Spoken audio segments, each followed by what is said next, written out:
இதுவரைக்கும் திமுகவினுடைய பிடியில சிக்கி மீண்டு வந்த கட்சி பெரும்பாலும் இல்லை. கம்யூனிஸ்டுகளே மீண்டு வர முடியல என்ன சொல்ல. திருமாவளவன் நிச்சயம் வரவே முடியாது. அவர் திமுகவினுடைய ஒரு துணை அமைப்பா இயங்குற வரைக்கும் தான்.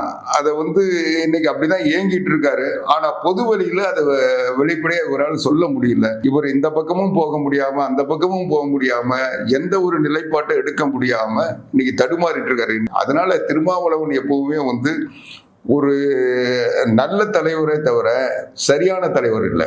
அவர் தன்னுடைய நீங்க ஒண்ணு வேணாம், வேங்கை வயல்ல பாத்துங்க.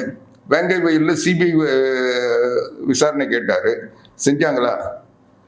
வேங்கை வயல் பிரச்சனையே 2 வருஷத்துக்கு மேல கடந்து போயிட்டு இருக்கு, அதுவே செய்யல. கடைசியில என்ன சொன்னாங்க, அந்த பட்டியலத்தை சார்ந்தவர்களே அவங்க குடிக்கிற தண்ணியில அவங்களே மலங்களை கலந்துக்கிட்டாங்கன்னு சொல்லி அவங்க வழக்கையே எந்த வன்கொடுமை தடுப்பு சட்டத்தின்படி போடப்பட்ட அந்த வழக்கு விசாரணையில் அந்த சட்டமே அதுல அந்த அப்ளிகபிள் ஆகல என்ற நிலைமைக்கு கொண்டு வந்துட்டாங்க.